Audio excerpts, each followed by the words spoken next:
Eh, para hablar de sepsis tenemos que primero conocer lo que es la definición de SIRS. SIRS o síndrome de respuesta inflamatoria sistémica va a ser la reacción que tiene el organismo ante determinadas noxas. Estas noxas pueden ser de tipo infeccioso o no infeccioso. Las de tipo no infeccioso pueden ser neoplásticas o no neoplásticas. Si son neoplásicas, pueden ser hematológicas o no hematológicas. Y si son no neoplásicas, pueden ser colagenopatías o pueden ser otras. Pero lo que vamos a enfocar ahora son las de tipo infeccioso. Quiere decir que un SIRS que sea de tipo infeccioso va a ser definido como sepsis. Entonces acá podemos encontrar ya la definición de sepsis. Es la respuesta que tiene el organismo ante determinada noxa de tipo infeccioso. Y esa noxa puede ser una bacteria, un hongo, un parásito, un virus. Para hallar los criterios de SIRS o de síndrome de respuesta inflamatoria sistémica, vamos a tener estos 4 puntos para basarnos. La temperatura, que en adultos mayor de 38 grados centígrados o menor de 36 grados centígrados, o sea, hipertermia o hipotermia. El pulso, dado por una frecuencia cardíaca mayor de 90 pulsaciones por minuto. La respiración, una frecuencia respiratoria mayor de 20 respiraciones por minuto o una presión de CO2 menor a 32 milímetros de mercurio. Y un parámetro bioquímico, lo cual nos va a ver una reacción inflamatoria. Y eso vamos a verlo en el hemograma con una leucocitosis mayor de 12.000 o una leucopenia menor de 4.000. Pero también puede darse que sea un paciente con leucocitos normales, pero con exceso de abastonados, mayor al 10%. Dentro de esos 4 parámetros, si encontramos 2 a más positivos, vamos a decir que el cuerpo está reaccionando ante una noxa, o sea que estamos frente a un SIRS. Si ese SIRS encontramos que hay un foco demostrado o muy probable de infección, vamos a decir que se llama sepsis. Esta sepsis, en un primer momento, va a tener una respuesta adecuada del organismo, pero posteriormente el organismo puede fallar en la respuesta y evolucionar a una sepsis severa, en la cual se va a dar un fallo hemodinámico que se va a traducir en una hipotensión y en una hipoperfusión tisular.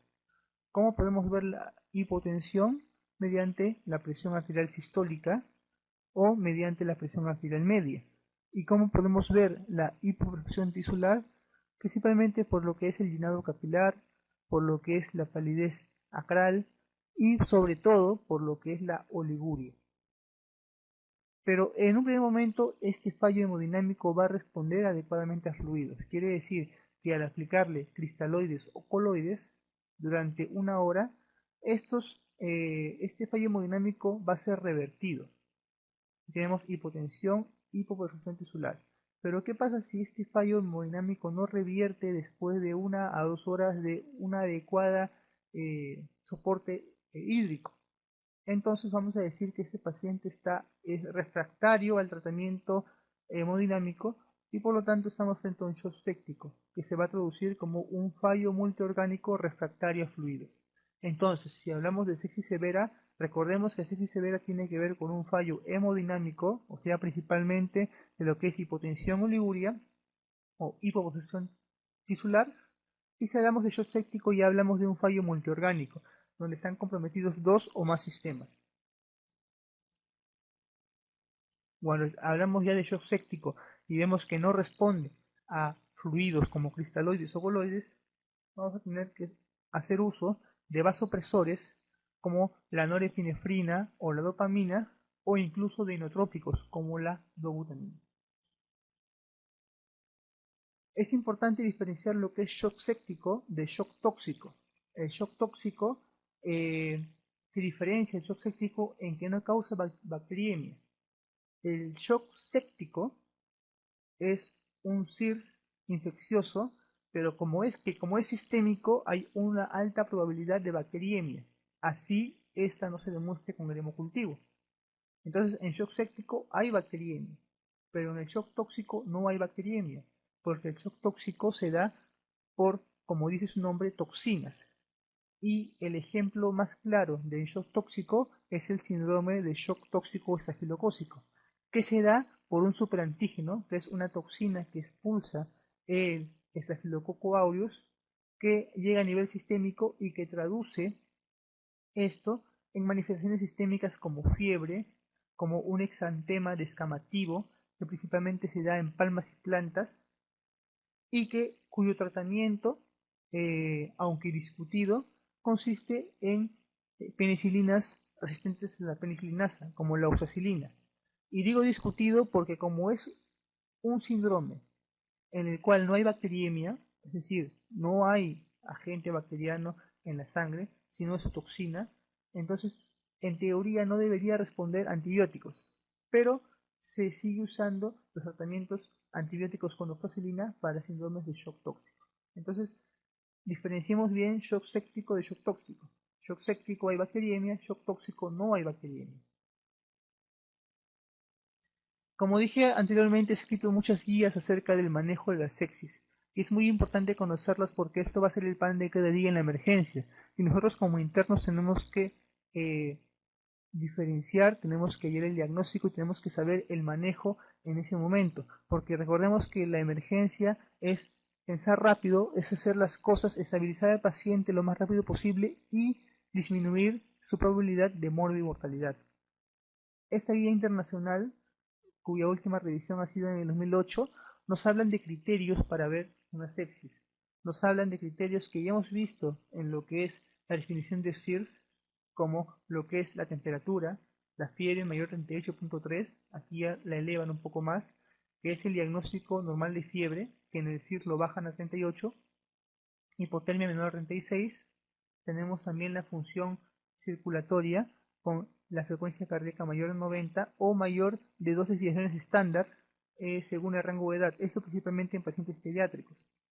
Tenemos la taquignia con una frecuencia respiratoria mayor de 20, tenemos lo que son las variables inflamatorias como son los leucocitos, hablamos de leucocitosis, leucopenia o aumento de las formas inmaduras de estos leucocitos.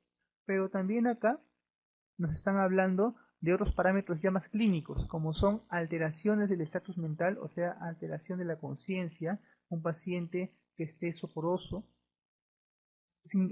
edema significativo o un balance hídrico positivo, mayor de 20 mililitros por kilogramo de peso pasadas las 24 horas.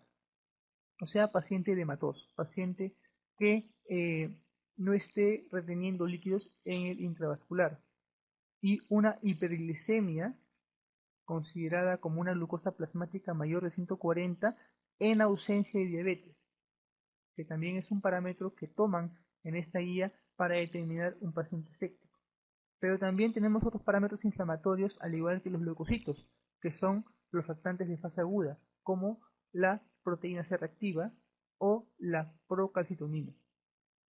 Variables hemodinámicos, como dijimos anteriormente, que una sepsis cuando evoluciona y cuando el cuerpo tiene una respuesta ya exagerada a, a este cuadro infeccioso, va a ocasionar hipotensión e hipoperfusión tisular.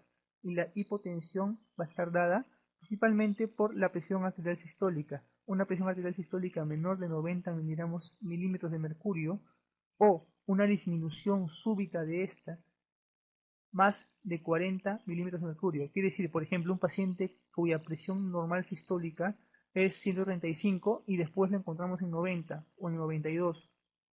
Entonces ha habido un descenso rápido, aunque no está en teoría por debajo de 90, que es el rango teórico, pero esta disminución tan súbita de la presión arterial sistólica va a darnos el criterio para hablar de un paciente con hipotensión, porque recordemos que la presión arterial sistólica nos habla de precarga, de llegada de sangre al corazón, entonces ya hay una falla. O podemos evaluar más finamente como la presión arterial media menor de 70.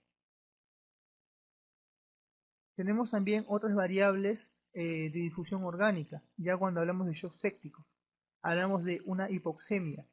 Casi el 50% de pacientes con sepsis severa o a shock séptico van a producir lo que es un síndrome de distrés respiratorio, que como sabemos en neumología, como ya lo hemos visto en neumología, es un paciente que tiene una insuficiencia respiratoria global. Es un paciente con un PAFI, o sea, una presión arterial de oxígeno, sobre el FiO2 menor de 200, con una presión de enclavamiento pulmonar medida por el catéter de Schwann-Ganz menor de 18, quiere decir que no hay edema pulmonar, pero ya con injuria pulmonar. Este PAFI menor de 200 me produce injuria pulmonar. Y eso se va a ver en una placa de tórax como un pulmón blanco, un infiltrado retículo alveolar global en ambos pulmones. Entonces, este PAFI me va a indicar injuria pulmonar. Ya hablamos de un sistema respiratorio. Oliguria aguda, con un gasto urinario menor de 0.5 mililitros por kilogramo por hora. También me dice ya un fracaso renal. Ya hay una injuria renal, mejor dicho, más que fracaso, una injuria renal, que también va a ser respaldada por lo que es el incremento de creatinina sérica mayor de 0.5. Coagulación, anormalidades en la coagulación, que nos indica ya una alteración hematológica, que junto con esto, con un INR mayor de 1.5 y una trombocitopenia con un conteo de plaquetas menor de 100.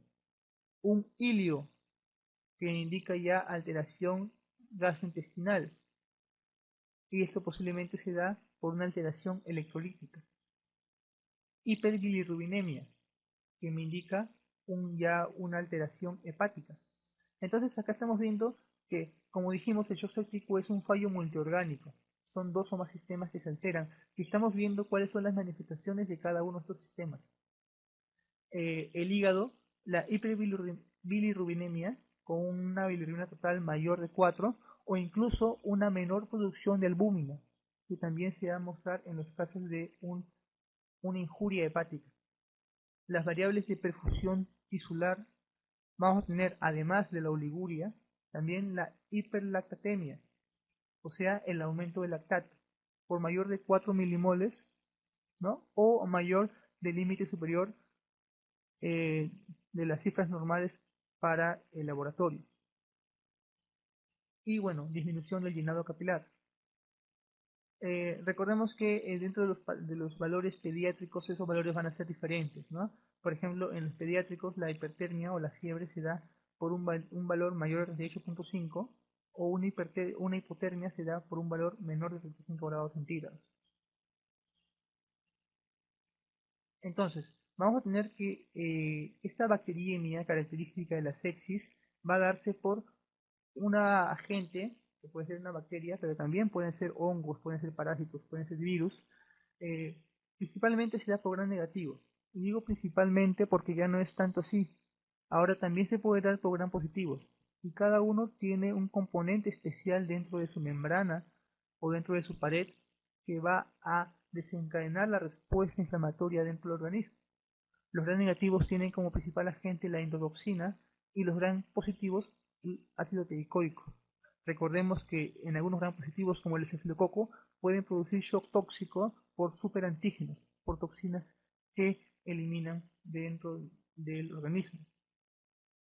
Estas estimulantes del sistema inmunitario del organismo va a causar la producción o la activación de mediadores celulares, macrófagos, neutrófilos, que van a responder ante estas noxas, produciendo mediadores humorales como la interleucina 1, la interleucina 6, el factor de necrosis tumoral, que lo que van a hacer es actuar eh, tratando de eliminar estas noxas, provocando daños sistémicos como fibrinolisis, alteración en la fibrinolisis, inhibición de la misma, alteración de las vías de coagulación, es decir, potenciar las vías de coagulación, y con esto lo que va a producir es una coagulación vascular diseminada, una coagulación intravascular diseminada, ¿no?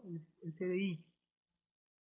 Y esto porque potencia la vía de coagulación, inhibe la fibrinolisis y promueve un estado hipercoagulante dentro del organismo. Y es por eso que en estos pacientes actualmente se usa la proteína C activada, que es una proteína que actúa justamente a nivel de estas vías de coagulación, que posteriormente vamos a ver un poco. Pero lo que más produce también es un daño endotelial. Y aunado a todo esto, lo que va a producir es una falla multiorgánica, una falla de 2 o más sistemas provocando el shock séptico que, como sabemos, no responde a fluidos. Ahora, ¿cómo podemos hallar un diagnóstico de todo este cuadro? Demostrando que hay una bacteriemia. ¿Cómo la demostramos? Mediante un hemocultivo. El hemocultivo dentro de estos pacientes, vamos a ver posteriormente cómo es la toma o cómo se realiza la toma de muestra, es el gold estándar para determinar bacteriemia y poder hallar el agente infeccioso que esté causando este cuadro séptico. Aquí podemos ver también, dentro de lo que son la sepsis severa, otros parámetros que nos indican que hay una falla multiorgánica. Lactato, que nos muestra una hipoperfusión tisular, hipotensión, aumento del lactato, gasto urinario disminuido. El PAFI, vemos acá, el PAFI menor de 250 en ausencia de neumonía o menor de 200 en presencia de neumonía. Recordemos que la causa más frecuente del síndrome de distrés respiratorio agudo va a ser la sepsis.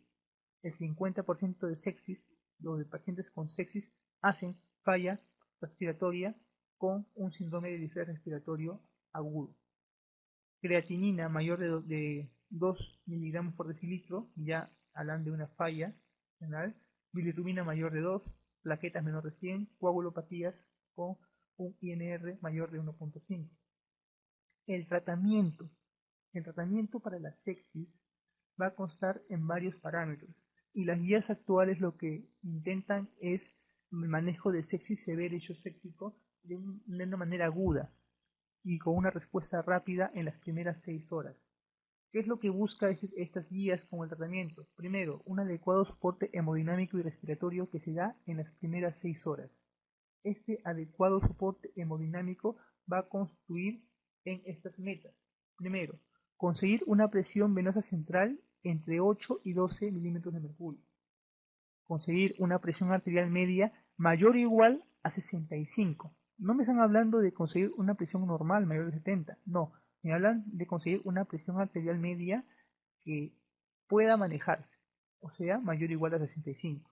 Un gasto urinario mayor o igual a 0.5, o sea, sacarlo de la oliguria.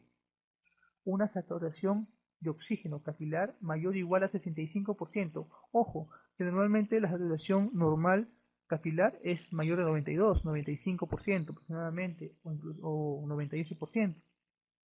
Pero en estos casos no se busca llegar a la normalidad, se busca mejorar el estado respiratorio y hemodinámico. Y para eso vamos a hacer uso de fluidos como los cristaloides o los coloides, colocando aproximadamente 1000 mililitros de soluciones cristaloides como el cloruro de sodio al 9 por 1000 en la primera media hora, o sustancias como coloides entre 300 y 500 mililitros en el mismo duración de tiempo. Se ha demostrado que entre coloides 1 litro en media hora, perdón, entre cristaloides 1 litro en media hora o coloides de 300 a 500 mililitros en 30 minutos, no hay diferencias significativas. Es decir, si no tenemos, digamos, un coloide, podemos usar cristaloides. Si no tenemos cristaloides, podemos usar coloides. Lo importante es darle un adecuado soporte hemodinámico a este paciente. Sí, pero recordemos que esto responde a la sepsis severa, pero ¿qué pasa si es refractario a los fluidos? Si es refractario a los fluidos, tenemos que usar vasopresores. Tenemos que mejorar nuestro sistema vascular para poder llegar más sangre a los tejidos. ¿Y qué vamos a usar como primera línea? Norepinefrina o dopamina. Se ha visto que se prefiere usar como primera línea de acción estos vasopresores antes que la epinefrina o que la vasopresina. La vasopresina se puede asociar a la dopamina consiguiendo una respuesta similar a lo que es la noradrenalina sola. Como segundo fármaco inotrópico, como segunda línea, se puede usar la epinefrina en caso no haya respuesta a la norepinefrina o a la dopamina. Y si en caso tenemos una falla miocárdica, una falla de la bomba, entonces podemos usar inotrópicos como la dobutamina. Otro parámetro importante que tenemos que ver es el diagnóstico, o sea, eh, poder conseguir los medios de cultivo necesarios para poder determinar qué agente está causando ese cuadro séptico, o sea, sacar el hemocultivo. Y el hemocultivo van a ser de 2 a 3 hemocultivos con intervalos de 20 minutos antes del inicio de la antibiótico-terapia. Ojo, esto lo dan como una guía, pero si en caso no podemos conseguir los hemocultivos dentro de la primera hora de identificado el suspéctico, no tenemos que esperar más tiempo, tenemos que iniciar la antibiótico-terapia ya, empírica, en ese momento mismo.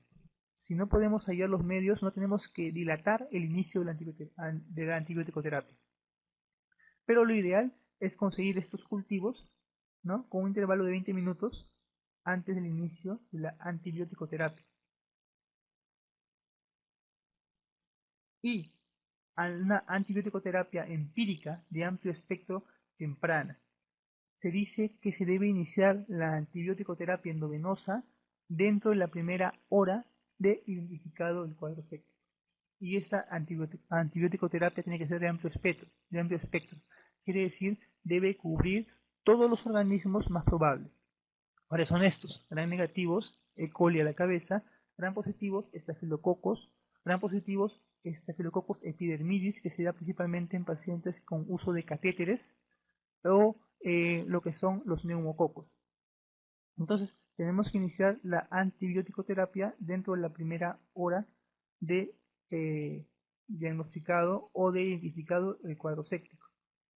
Y determinar la zona anatómica de infección, o sea, determinar el foco. Y este foco infeccioso debe ser determinado dentro de las primeras 6 horas de identificado este cuadro.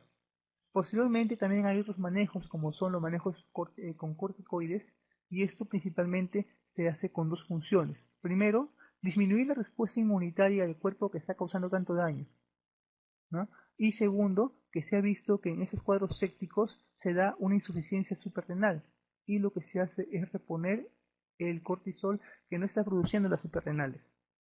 Como un paso actual que se está haciendo en esos tiempos también es la adición de la proteína C activada, que la comentamos anteriormente. La proteína C activada es una proteína que normalmente se produce en el organismo, se produce en el hígado como un zimógeno. Y esa proteína C activada lo que hace es actuar a nivel de la cascada de la coagulación, produciendo lo que es la inhibición del factor 5 activado y del factor 8 activado. ¿Qué realiza con eso?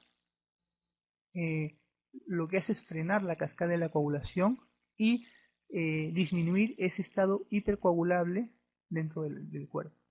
Asimismo, también estimula la fibrinolisis, y lo que hace con todo esto, con esta suma de acciones, es disminuir el cuadro fibrinolítico, mejorar la función endotelial, ¿no?, y con ello mejorar el cuadro séptico. Pero este medicamento, esta proteína C activada, recombinante que se usa actualmente, no se usa en pacientes con sangrado activo o con altas probabilidades de hemorragia.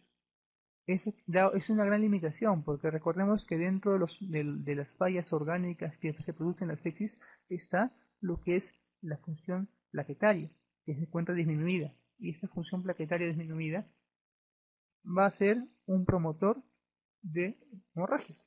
Entonces, en estos pacientes es importante determinar bien cuál es su estado eh, de plaquetas, cuál es su estado hematológico, para evitar dar estos medicamentos en pacientes con riesgo. Vamos a pasar a las preguntas de sepsis. Primera, son los criterios para definir un síndrome de respuesta inflamatoria sistémica. Recordemos que son 4. Y recordémoslos que son fiebre, taquicardia, taquignia y leucocitos. Esas 4 cosas. Entonces vamos a ver cuáles son acá. Tenemos temperatura, tenemos frecuencia cardíaca y tenemos frecuencia respiratoria. Recordemos que la temperatura dentro del CIRS es mayor de 38, a pesar que en las guías actuales la ponen como una fiebre mayor a 38.3, lo que está aprobado es que es una temperatura mayor de 38 o menor de 36. una frecuencia cardíaca mayor de 90 y una frecuencia respiratoria mayor de 20.